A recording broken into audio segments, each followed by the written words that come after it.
L'actualité automobile. Faites le plein. Un parcours bien contrôlé. C'est le Guide de l'auto. La référence depuis 1967.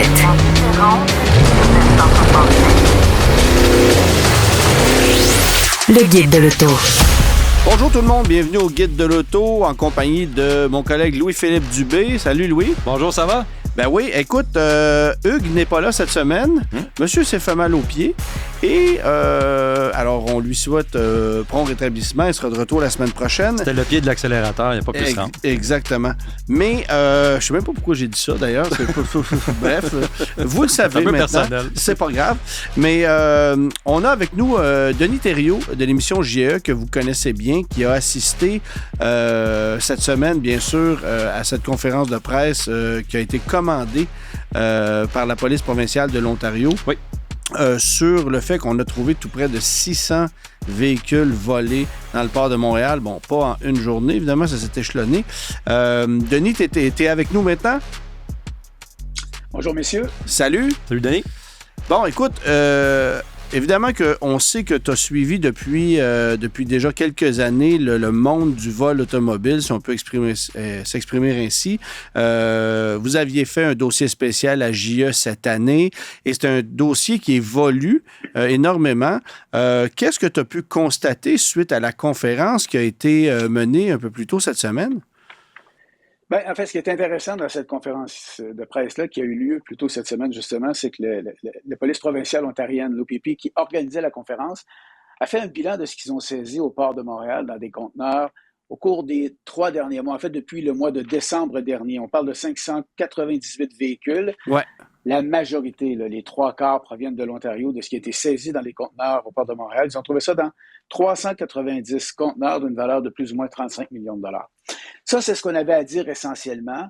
Je vous dirais que où il y avait du questionnement, c'est qu'il n'y a pas eu d'arrestation par rapport à ces véhicules volés qui ont été saisis au port de Montréal. Rien du tout. Et ça, il n'y en a pas été question. En fait, la question a été posée en conférence de presse. On n'a pas vraiment eu de réponse là-dessus. On peut comprendre que les enquêtes vont se poursuivre. Mais ce qu'on sait, là, cependant, par rapport aux exportateurs, en fait, c'est ça qui est important. Les policiers réussissent à démanteler un réseau, ils veulent avoir l'exportateur et les hauts dirigeants des réseaux de vol et d'exportation de véhicules vers des pays de l'autre côté de l'Atlantique. Alors ça, on n'a pas rien eu là-dessus ce matin.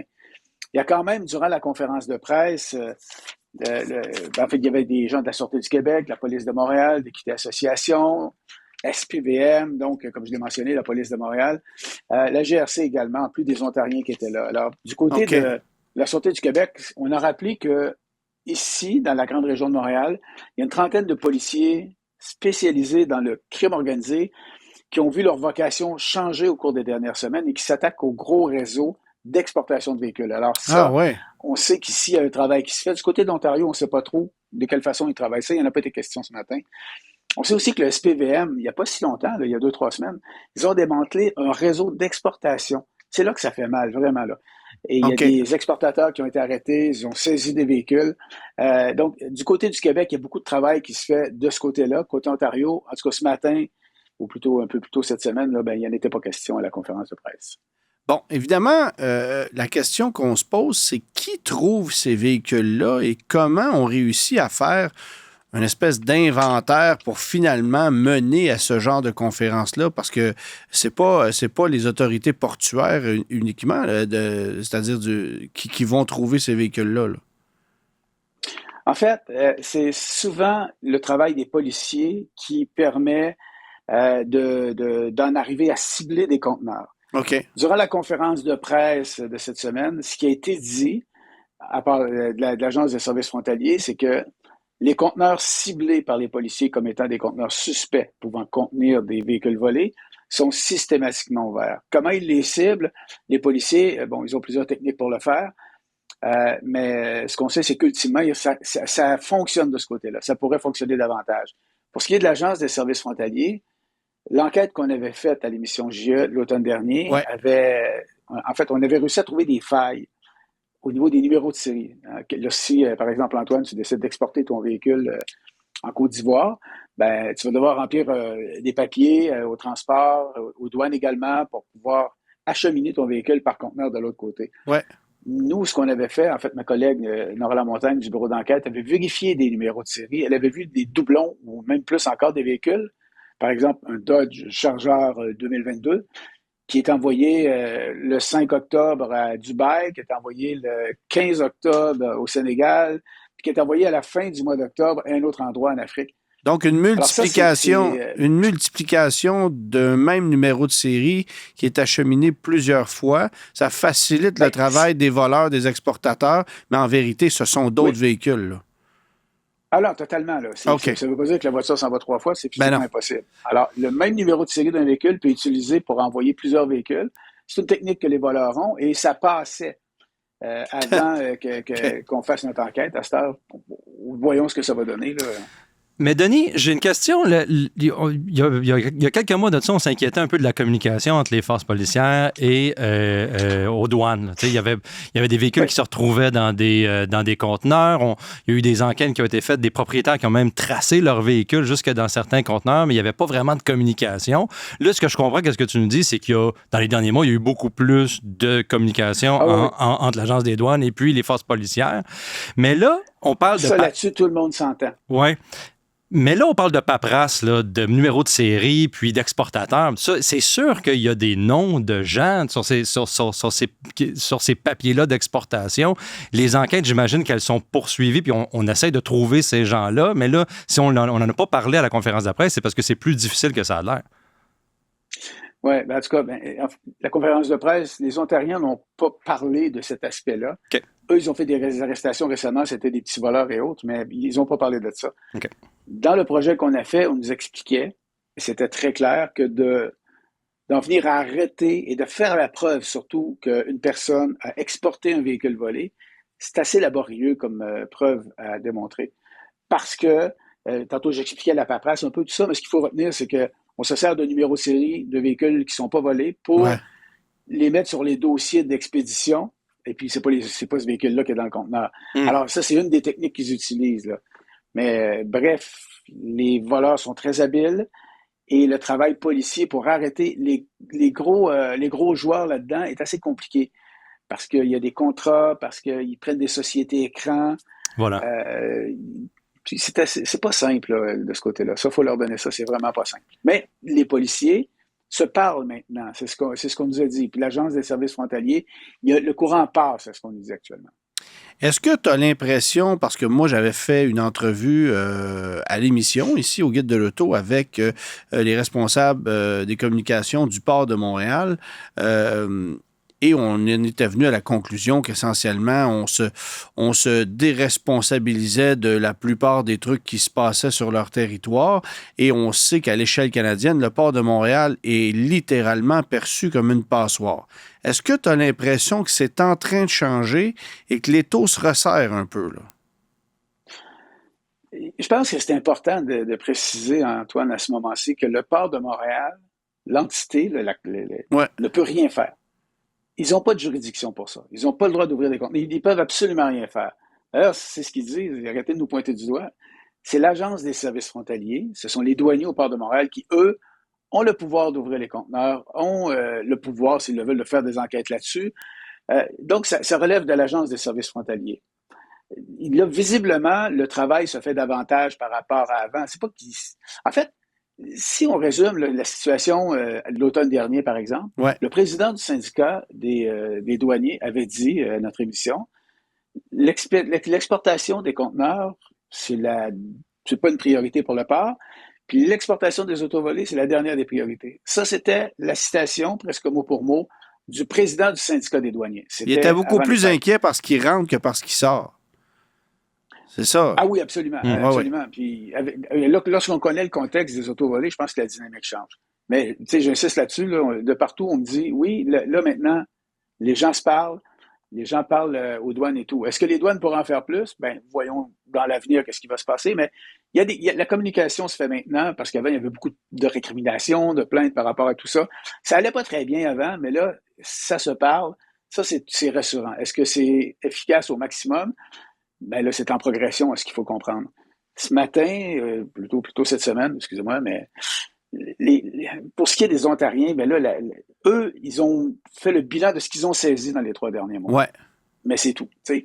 C'est quand même pas assez significatif, 600 véhicules, mais si on tient compte qu'au port de Montréal, annuellement, jusqu'à l'année passée, c'était peut-être 1200 véhicules qui étaient saisis. Là, en presque 4 mois, c'est 600. On voit qu'il y a des efforts qui sont faits. Puis d'ailleurs, lorsque je suis allé au port de Montréal pour l'ouverture de conteneurs, plus tôt cet hiver, Ouais.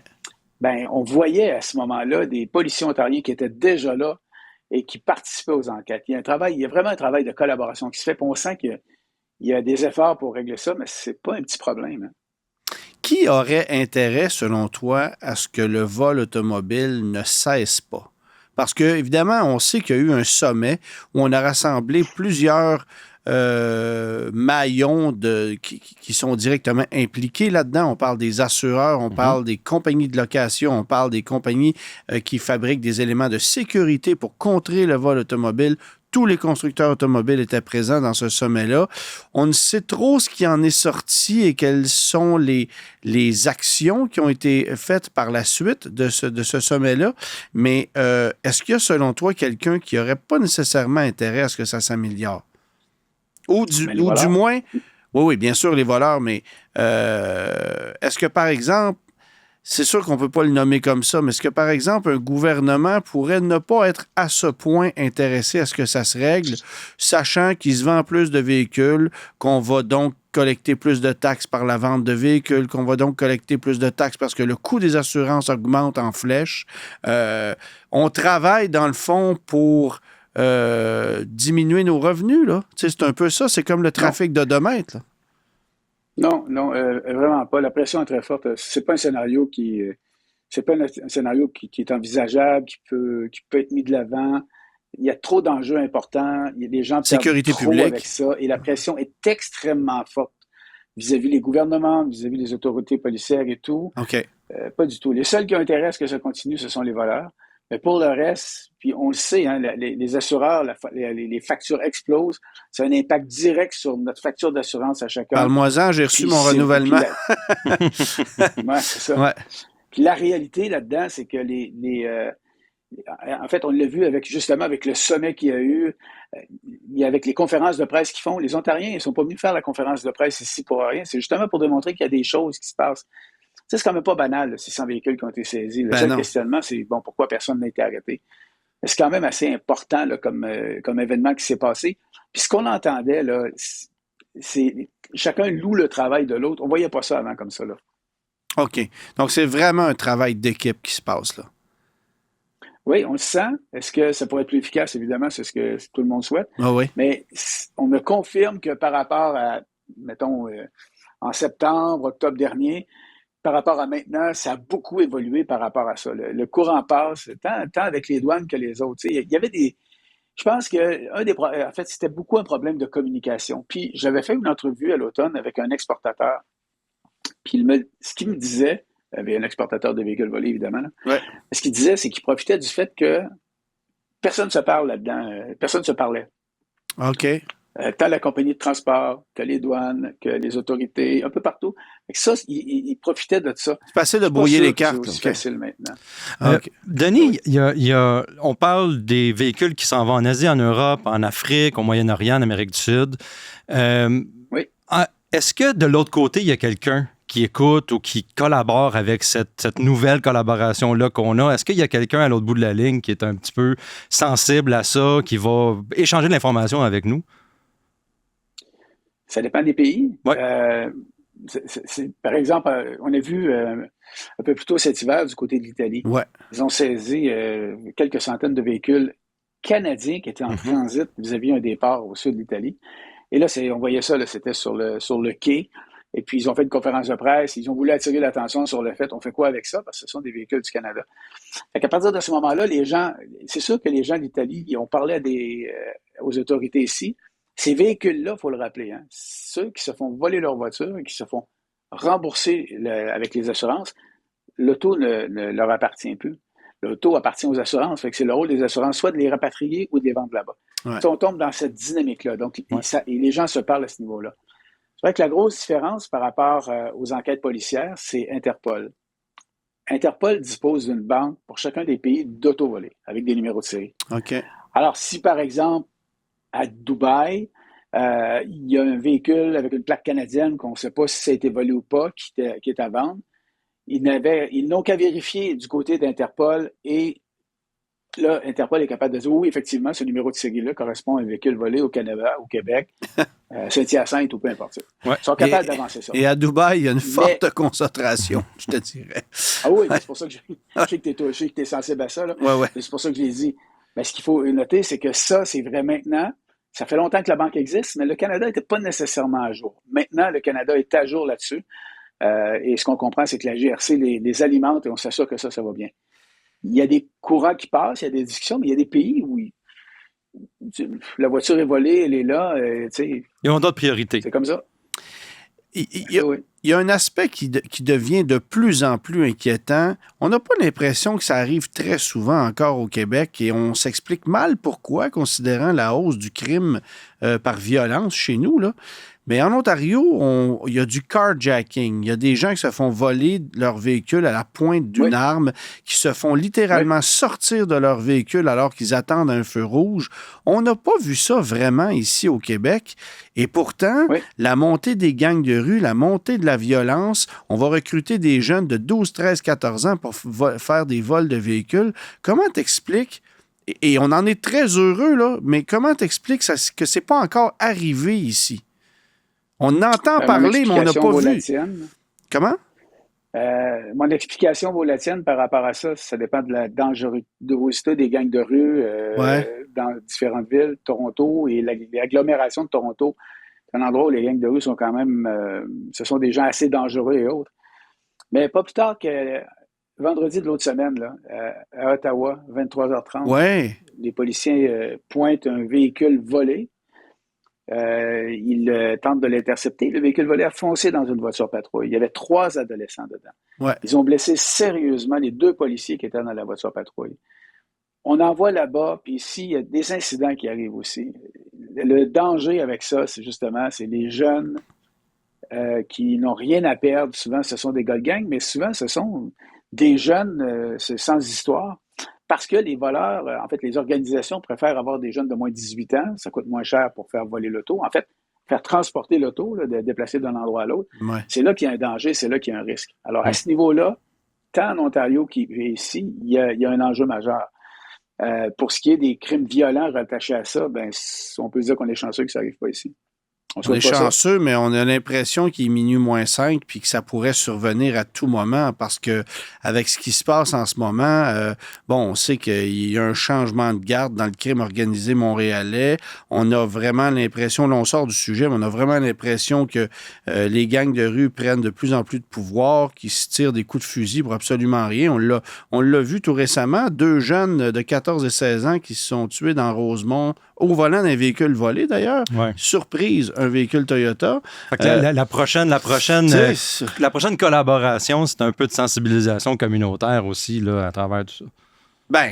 C'est très difficile de cibler comment on peut contrer ce problème-là ou comment on peut éviter que ça arrive. Mais on entend parler. Il faut tenir compte du fait que plus ça va devenir violent, plus il va y avoir de la pression sur les voleurs, plus il va y avoir de la pression sur les jeunes.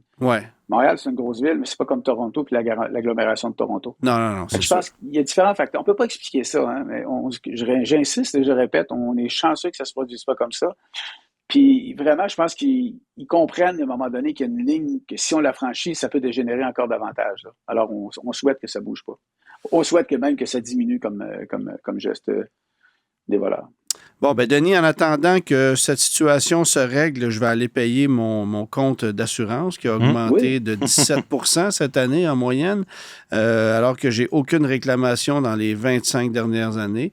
Alors, ça donne une idée de où on est avec l'assurance automobile. Ça coûte une fortune, mais on comprend en partie pourquoi. C'est une partie des réponses. Là. Il y a un paquet d'autres éléments qui s'expliquent. Le manque de formation des mécaniciens, mécaniciens, des techniciens, la complexité des véhicules, la multiplication des véhicules électriques, tout ça, oui. Mais le vol automobile, ça fait mal. Bonne chance si vous voulez vous procurer un VUS Highlander en ce moment, puis vous souhaitez l'assurer à bon compte.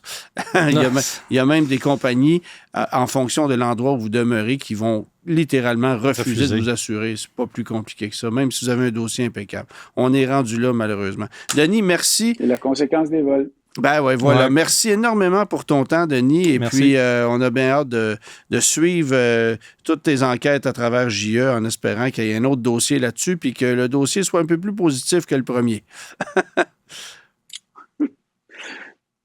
On verra. Ça marche. Quand il y a un silence, Denis, comme ça, c'est parce qu'il sait très bien ce qui s'en vient. Merci, Denis. Bye-bye. Le guide de l'auto.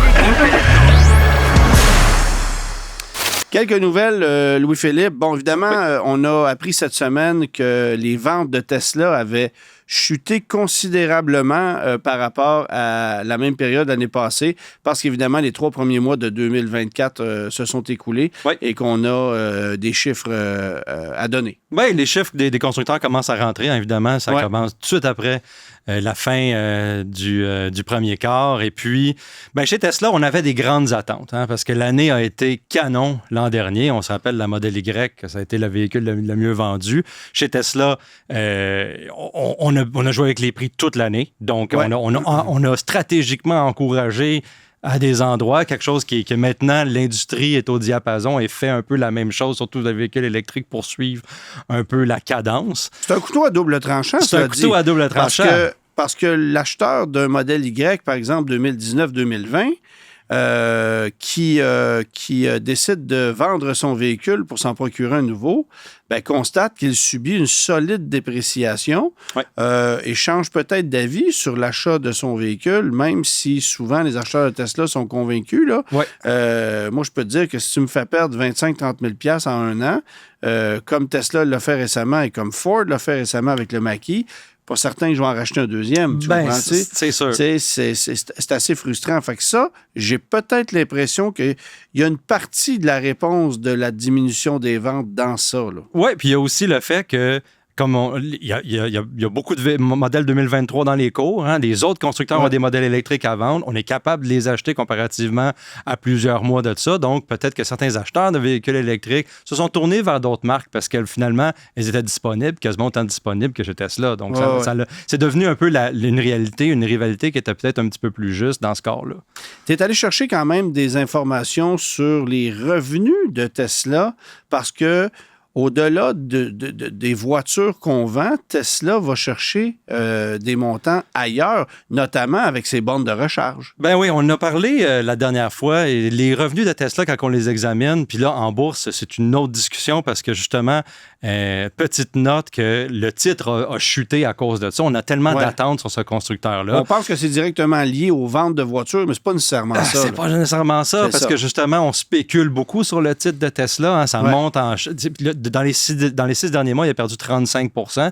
Si on regarde les titres des autres constructeurs, les legacy, là, un peu les gros constructeurs, ça bouge beaucoup moins, c'est beaucoup plus stable.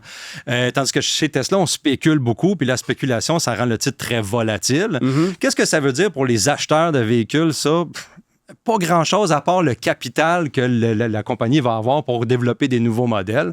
Là, ce qu'ils font pas vraiment. Là, ça, c'est Tesla. Il n'y a pas beaucoup de nouveaux modèles. Et puis ça, c'est une autre affaire, Antoine, que chez Tesla, par exemple, au premier quart, on s'est rendu compte de 2015, on s'est rendu compte que des véhicules qu'on aimait électriques sont maintenant disponibles. C'est des modèles 2023, mais sont maintenant disponibles. On s'entend que chez certains constructeurs, il y a beaucoup de choix comparativement à chez Tesla, qui a toujours les mêmes véhicules depuis longtemps. Donc, c'est des véhicules qui sont un petit peu plus vieux. Non pas plus vieux en termes technologiques, mais peut-être en design ou autre.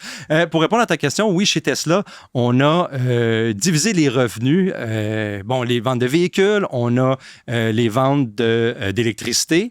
On a également, Tesla est un assureur aux États-Unis, dans 13 États, je pense, en ce moment, qu'on est capable d'assurer via le constructeur directement. Mais également, on vend toutes sortes d'autres affaires. Les données, par exemple, récoltées dans les véhicules. etc. Ça, c'est pas juste Tesla qui fait ça, c'est beaucoup de constructeurs qui font ça, mais je pense que Tesla est passé dans l'art peut-être de collecter non seulement des données dans le véhicule, mais à l'extérieur. Ça va être pour une autre conversation qu'on va avoir un moment donné. Comme on avait dit à un moment donné dans une autre discussion qu'on avait eue, il y a les crédits aussi, des revenus chez Tesla, les crédits qu'on vend aux autres constructeurs, les crédits parce qu'on ne fait pas de véhicules à essence. Et comme la compétition en fait plus que par le passé, forcément, il y a moins de revenus qui se font de ce côté-là. Là. Il y a ça aussi. Alors ça peut être une partie de la réponse. L'autre truc qui explique la baisse de vente de voitures Tesla, c'est l'invasion BYD. Alors, ce constructeur chinois qui n'est pas présent chez nous en Amérique du Nord est présent pour de l'industriel. On fabrique notamment des autobus qu'on va retrouver chez nous, mais on n'a pas de voitures BYD offertes en Amérique du Nord. À part le projet pilote de Montréal avec les voitures taxi de c'est BYD, que ça fait longtemps que ça a existé. Mais si vous les croisez, vous les reconnaissez. Mais une berline BYD, alors BYD d'abord, c'est un constructeur chinois, mais qui a une gamme beaucoup plus large, beaucoup plus vaste que ce que Tesla peut offrir. Ça va de la voiture sous-compacte aux gros utilitaires façon Cadillac Escalade, berline compacte, berline intermédiaire, VUS à 3 ranges de sièges, camionnette. On a vraiment un catalogue complet. Du tout électrique, évidemment, et on a le vent dans les voiles. C'est un constructeur qui perce énormément du côté de l'Europe, de l'Asie, de la Chine, j'ai pas besoin de vous le dire, qui est absent ici. On a visité les salons de l'auto en Europe toute l'année, puis on les a vus partout. On a une grosse présence. Ils veulent le marché européen. Et c'est certain qu'on va voler des ventes à Tesla. Alors, Tesla était joueur seul initialement, mais là, notamment avec la berline dont le nom m'échappe, mais qui est une rivale directe de la Model 3. La Seal, exactement. Alors, c'est une voiture qui est dans les dents de la Tesla Model 3, littéralement. Autant sur le plan technologique que la conduite. Absolument. Alors, c'est sûr que Tesla, forcément, a plus de compétition que par le passé. Il y a une partie de la réponse là-dedans. En même temps, je reviens à ce que Elon Musk avait mentionné il y a une dizaine d'années. Elon Musk avait l'intention de faire changer le paysage automobile et d'inciter les autres constructeurs à emboîter le pas. On peut dire mission accomplie. Absolument. Maintenant, quand tu es un investisseur et que tu as des actions de Tesla, ce que tu veux, c'est que ça monte, pas que ça descende. Puis quand tu es un nouveau propriétaire de Model Y qui a acheté à gros prix aussi, ça c'est l'autre histoire. Exactement. Encore de la spéculation un peu. Bon, tu parles de prix. On a dévoilé cette semaine aussi les prix des Chevrolet Silverado électriques. Plus de détails sur ce véhicule-là. Et pour moi, c'est une énigme, le Chevrolet Silverado EV, parce que officiellement, on en a vendu en 2023 aux États-Unis. C'est un véhicule qui s'était qualifié pour les prix du camion nord-américain de l'année parce qu'on avait vendu 18 camions aux États-Unis en 2023, des modèles millésimés 2024. Et là, on nous avait récemment annoncé que l'arrivée serait retardée de pratiquement 1 an sur le marché canadien. Là, ce qu'on vient d'apprendre, c'est que ça devrait arriver au cours de l'été. Alors, on change un peu d'avis, on se ravise, on revient sur nos décisions, on fait de l'essai-erreur, là. On sait pourquoi aussi. En partie, je pense que la plateforme Ultium est encore en train de repasser ses plis. On le voit, il n'y a pas beaucoup de véhicules sur la route en ce moment avec cette plateforme-là. Chez GM, on a également des problèmes de batterie, même avec les anciennes technologies. On a tout ça à réparer. Puis tu ne veux pas te retrouver dans les souliers de Ford avec les problèmes du Mach-E. Il y a des nouveaux problèmes qui sont sortis récemment sur le Mach-E. Alors, les véhicules qui s'immobilisent un après l'autre sur le bord de la route avec des témoins au tableau de bord. Comme quoi, ça finit jamais. Alors, GM lance une plateforme qu'on va multiplier sur un grand nombre de modèles. Ils n'ont pas droit à l'erreur et c'est déjà pas si bien parti, là. En ce moment, c'est des véhicules à petite production, c'est pas grave. Les rappels peuvent être faits, ça fait pas trop de tapage. Par contre, si on lance un Silverado EV abordable, entre guillemets, qui part en fou, puis là, on en produit plein, puis là, il faut toutes les rappeler. On arrive avec le Blazer, avec l'Equinox, là. Fait que exactement, ça c'est arrivé dernièrement. J'ai essayé le Blazer EV, puis après ça, ils ont arrêté de le vendre. Parce que justement... Puis l'Equinox, quand ça va arriver au mois de juin, attelez-vous, là, parce parce que ça vient remplacer directement la Bolt, là, essentiellement. Là. Ouais. C'est un véhicule qui est très, très, très couru. Très hâte de voir ça va être quoi le résultat de tout ça. Beaucoup de prudence. Ouais, mais en attendant, facture pour le Silverado EV. Oui.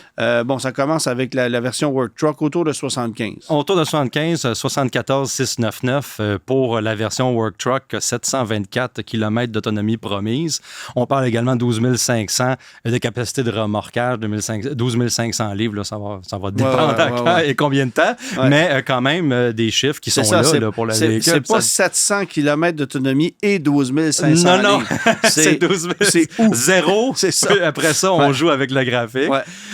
Puis ça va là, jusqu'à pour la version RST First Edition, on parle de 117 499. C'est des sous, finalement, quand on voit le mot First Edition, le prix vient avec. C'est drôle parce que moi, quand je vois le mot First Edition, je sais déjà que j'en veux pas. Parce que tous les problèmes vont sortir. Moi, j'aime mieux acheter le Last Edition. Lui, je sais qu'il va bien. Oui, c'est bien dit.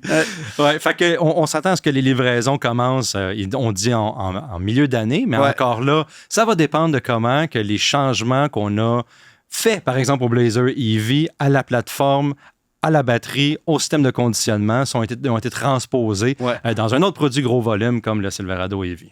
Bon, on parle du Silverado, mais on ne parle pas du GMC Sierra EV. Essentiellement, là, les informations vont sortir, tu sais c'est quoi, là, dans 2 semaines, on va avoir le même communiqué avec les mêmes informations, mais chez GMC. Juste des noms qui changent. Puis GMC, pour moi, c'est un constructeur ou c'est une division qui a de la misère à se sortir de l'ombre de Chevrolet. Tranquillement, on commence à le faire. Oui.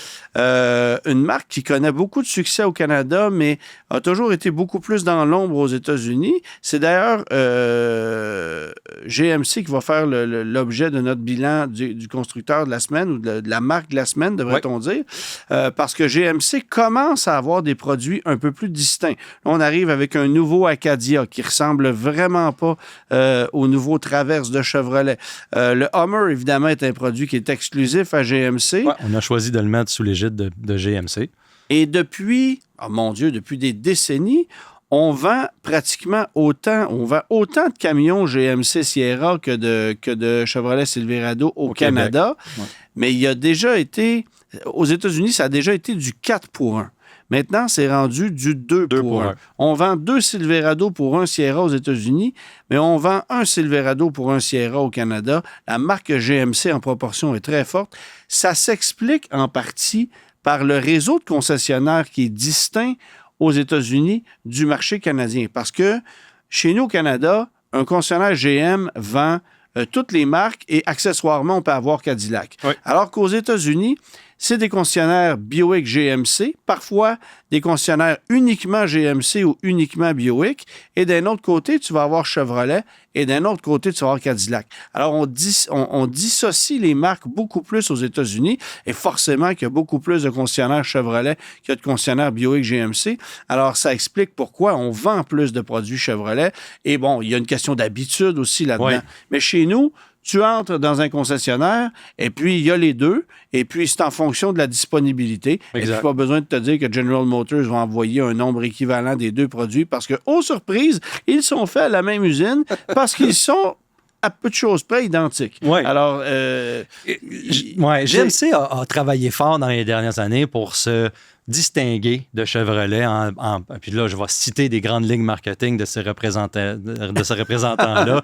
La première ligne de camions haut de gamme, on voulait se distancer un peu de Chevrolet en disant, GMC, c'est des camions premium, c'est différent de la manière que c'est assemblé. On vend majoritairement du Denali dans le Yukon, par exemple. C'est sûr, parce que je veux dire, aux États-Unis, c'est ça qui est comme par exemple, je parle de Denali Ultimate. Ce branding-là est arrivé chez GMC. Très cher, des camions très cossus. Mais on veut pousser cette marque-là comme étant une branche plus haute de gamme. Je dis ça avec beaucoup de prudence parce qu'on s'entend, ils sont assemblés à la même place. C'est les mêmes véhicules, sensiblement. Mais on travaille fort chez GMC pour, je pense, rétrécir l'écart, surtout aux États-Unis. Ici, nous, on comprend cette différence-là puis cette ressemblance-là.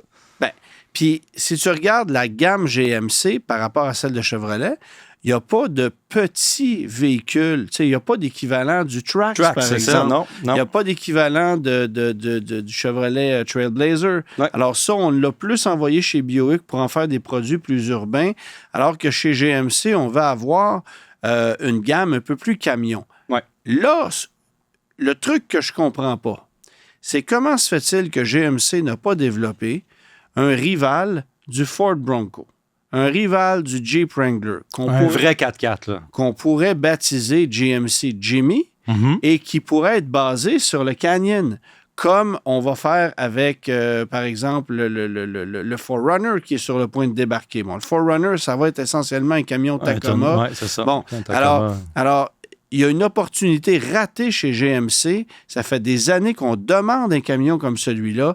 Il n'arrive pas. On pourrait innover avec des mécaniques intéressantes aussi. Parce que, bon, le Bronco, c'est un produit qui se vend et qui est très lucratif. J'ai pas besoin de te dire à quel point Jeep connaît du succès avec son Wrangler.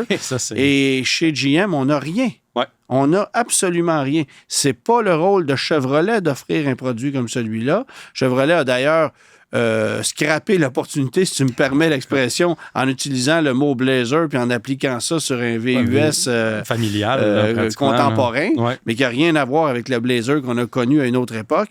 Puis ça ferait quelque chose d'extraordinaire pour le branding de GMC. Ça mettrait un véhicule fort un peu que le monde s'associe à cette marque-là. Parce qu'on vient de lancer un Hummer, mais en même temps, qui sait que c'est un GMC? Et tu auras remarqué que sur un GMC Hummer, le logo GMC, il est gros comme un sous-noir. On l'a placé en dessous de la roue de secours en arrière pour être bien certain qu'on ne le voit pas.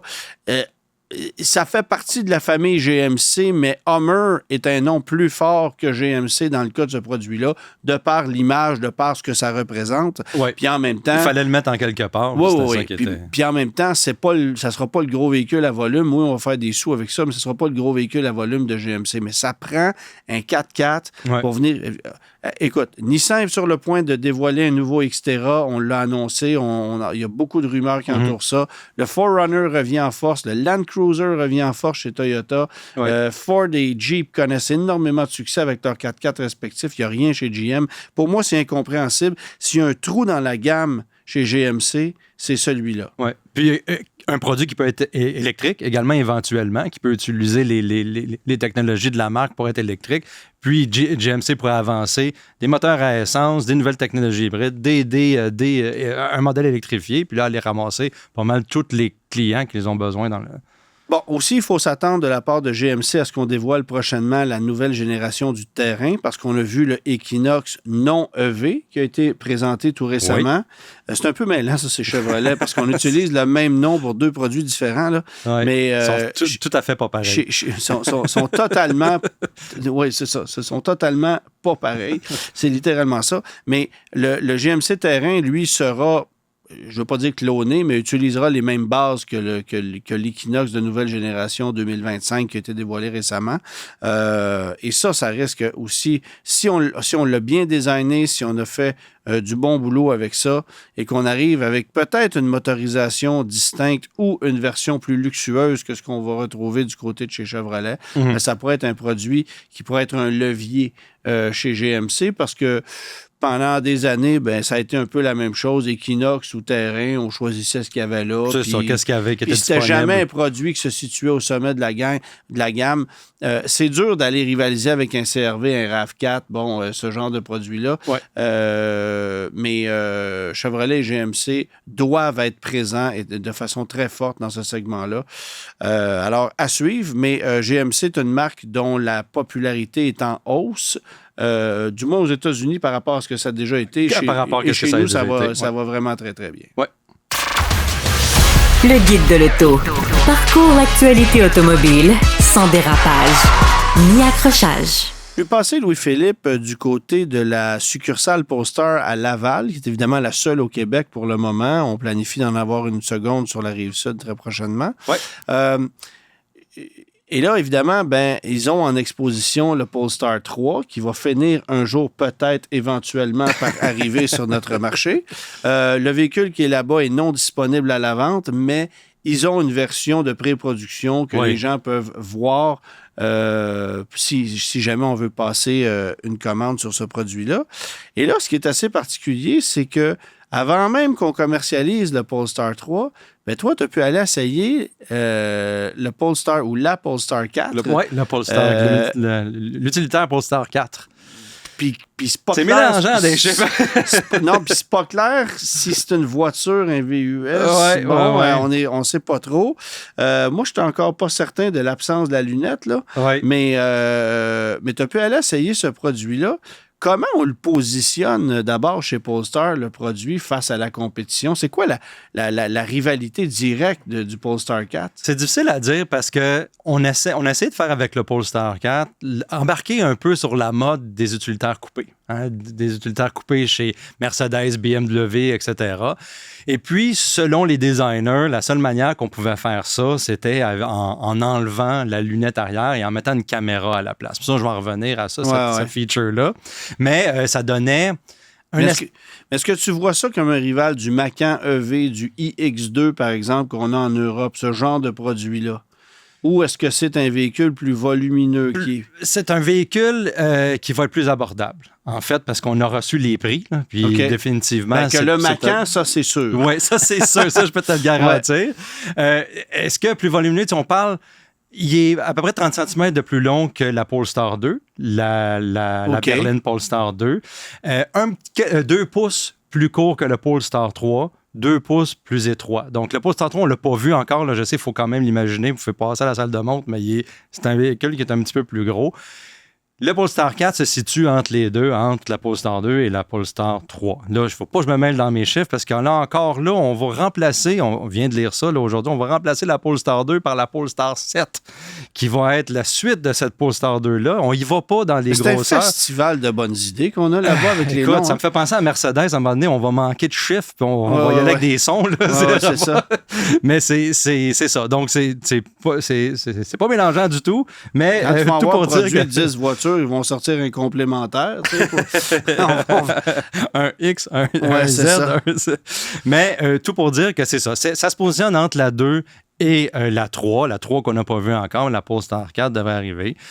C'est sûr que c'est un véhicule qui est moins cher que la Polestar 3, parce que la Polestar 3, ça touche 100 000 ça touche 100 000 Ouais. Beaucoup de technologie dans ce véhicule-là. Je ne l'ai pas essayé personnellement, mais beaucoup de technologie. On dit dans la Polestar 4, c'est quelque chose qui ressemble plus à la Polestar 2 en termes de technologie.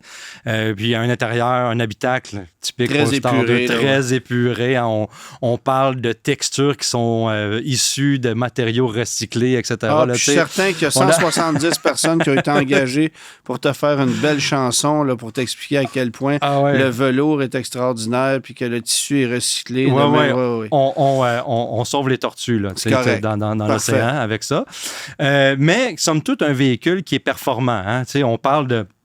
On a un système, c'est similaire au Polestar 3, on peut l'avoir avec le moteur à l'arrière, donc les roues motrices arrière. 2 moteurs, évidemment, pour le rouage intégral. Une batterie plus petite que celle de Polestar 3, il fallait quand même faire une différence parce qu'un véhicule à 100 000 versus le véhicule que vous allez apprendre le prix qui est un petit peu plus bas, qui est admissible à certaines subventions. Pour le moment? Pour le moment, 100 kWh, donc l'ensemble de batterie, qui est quand même, on n'y va pas dans des petites batteries. Fait que c'est lourd, là. C'est pesant. 544 chevaux pour la version à 2 moteurs et 272 chevaux pour la version à propulsion. Fait que c'est quand même, on a de la performance, un véhicule européen.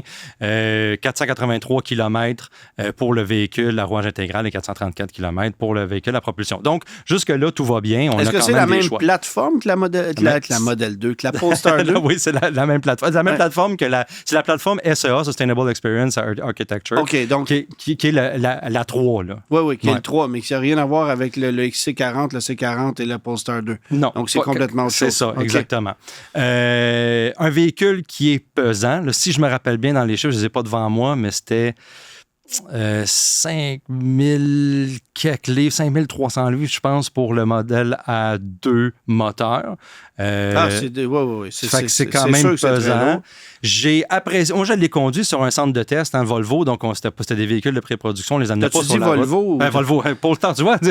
On se mélange tout le temps. C'était chez Volvo, sur le centre de test de Volvo. Ah, mais c'est deux marques qui n'ont rien à voir. Non. Absolument. Là, c'est complètement Polestar et Volvo. On n'a jamais vu ça, le signe Polestar chez Volvo. Non, c'est ça. Donc, c'était un centre de test. Donc, on a pu brasser en bonne et due forme les véhicules. Moi, j'ai trouvé que les gens qui ont designé ce châssis-là ont fait une bonne job à tromper un peu ce poids-là. Puis moi, c'est quelque chose que je remarque tout de suite dans les véhicules électriques. C'est la première affaire maintenant qu'on teste depuis des années. C'est comment la pesanteur est gérée. On a une suspension adaptative sur le modèle à 4 roues motrices et non sur le modèle à propulsion. Puis j'ai trouvé que le modèle à propulsion, plus abordable, on n'y enlevait rien, même sans cette suspension adaptative-là. Et plus léger, forcément. Ben c'est ça aussi. Fait que ça y enlevait pas grand-chose. On allait chercher, puis on en prenait. Donc, pour un véhicule de 2 tonnes et, quasiment 2 tonnes et demie, c'est quand même impressionnant. À l'intérieur, évidemment, on va me demander la lunette arrière. C'est sûr, sur une piste de course, on teste faut expliquer un peu. Faut expliquer un peu le contexte. Le pour contexte, ceux qui nous écoutent à la télé, vous allez voir une image. Mais pour ceux qui nous écoutent à la radio, faites-vous une image. Le véhicule est dépourvu de vitres à l'arrière, de lunettes arrière. On a remplacé ça par une caméra qui diffuse l'image dans le rétroviseur intérieur. Okay? Bon, ce qui est quelque chose qui devait éventuellement arriver dans la mesure où de plus en plus de véhicules sont dotés de rétroviseurs caméra, justement. Ouais. Mais au niveau du look, ça clash. Puis au niveau de l'imaginaire, de ne pas avoir de lunettes arrière, c'est pas un chevivane, là. À un moment donné, tu veux avoir... C'est ça. Tu as 2 options. Ça, c'est toi, tu as un cube, un pick-up bien loadé ou bien... Oui, c'est ça. Le camion de livraison. Mais... Et sur la piste, j'ai pas pu vraiment faire des manœuvres comme en ville. Donc, c'est sûr que ça va jouer beaucoup parce que la distance ici, la distance dans le rétroviseur extérieur et puis le réflexe de juste se retourner n'a pas été vraiment, vraiment exploité. Par contre, pour les gens en arrière qui sont assis à l'arrière, ça fait quand même un peu weird que quand tu regardes, tu vois juste un mur. T'as-tu dit pour les gens en arrière qui sont assis à l'arrière? Oui, j'ai pas dit mal ça. à l'arrière, c'est ça, à l'arrière. Hein? Okay. C'est pas 3 rangées, là. C'est 2 rangées. C'est ça. C'est pas à l'arrière de ceux à l'arrière. Alors, la facture? Bon, en termes financiers, on parle de 64 900 $ pour le modèle à propulsion. Surprise! Donc, un petit 100 Donc, admissibilité au crédit, puis ça va baisser dès 2025. Bon, OK. Puis un crédit provincial, pardon. Et puis 75 000 à débourser si on veut un modèle à rouage intégral. Essentiellement, c'est la fourchette de prix d'un modèle Y, là. On est dans le territoire d'un modèle Y. On joue carrément là-dedans. Là. C'est un véhicule qui est plus gros, plus spacieux, etc., mais c'est ça.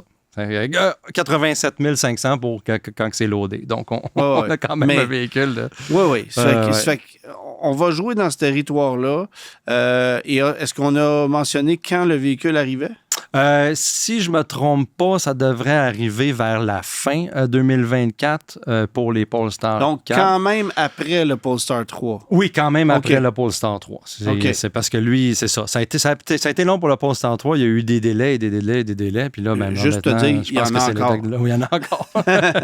Donc, moi, c'est pas mal moins exotique, mon essai de cette semaine. Oui. C'est une Nissan Sentra qui a été... partiellement redessiné, la partie avant. On a ajouté le système arrêt-démarrage sur la voiture, modernisé quelque peu certains éléments de style. L'écran à l'intérieur s'est demeuré le même. On a-tu modifié des fonctions? Peut-être. Ce qui est assez particulier, c'est qu'on conserve en 2024 la boîte manuelle pour la version S de base et la version SR haut de gamme. Haut de gamme, enfin. Tu comprends ce que je veux dire? Mais c'est le fun, une boîte manuelle dans une version qui est un petit peu plus étoffée, parce que c'est rare qu'on voyait ça. Oui, mais c'est la seule berline de ce marché qui est offerte avec une boîte manuelle avec la Jetta. Alors, si tu analyses aujourd'hui la Corolla, la Civic, la Mazda 3. La Mazda 3 peut avoir une manuelle, mais en hatchback seulement. Mais Civic, c'est la même chose aussi. Tu peux avoir une manuelle dans l'hatchback. Mais dans les berlines, il n'y a plus rien à part la Sentra et la Jetta. Et la Sentra en boîte manuelle n'est pas offerte sur le marché américain. Alors, pourquoi nous, on en bénéficie? une seule réponse, la Sentra Cup. La Coupe Nissan Sentra, qui est disputée à travers la province, l'Ontario. Ça s'en va aux États-Unis cette année pour la première fois. Oui, j'ai Alors, vu ça. on va amener une course là-bas. C'est la seule raison pour laquelle on l'offre, parce qu'il n'y a pas vraiment d'acheteurs de manuels désormais chez Nissan pour la Sentra. Je pense qu'il faut lancer la serviette, là. Et honnêtement, le défaut de la boîte manuelle, c'est que tu vas consommer 20% plus d'essence qu'avec la boîte CVT, qui a été retravaillée. Et ça a permis d'abaisser la cote de consommation d'un autre demi-litre au 100 km. Alors, moi, j'ai fait 240 km avec la voiture pour une moyenne combinée à 6,3. Et c'est une version SR avec les grosses jantes, là. Alors, c'est quand même vraiment pas vilain. Mais constatation un peu drôle quand même, c'est que c'est la seule berline dans son segment qui n'offre qu'une seule configuration mécanique. Alors, tu as un moteur 2 litres, 149 chevaux, c'est tout. Si tu regardes la Civic, il y a 3 offres mécaniques dans la berline, incluant la SI. Il y en aura une 4e avec l'hybride l'an prochain. Ouais. La Corolla, il y a une hybride. Il y a évidemment le moteur 2 litres, 169 chevaux. Si tu vas dans l'hatchback, il y a autre chose.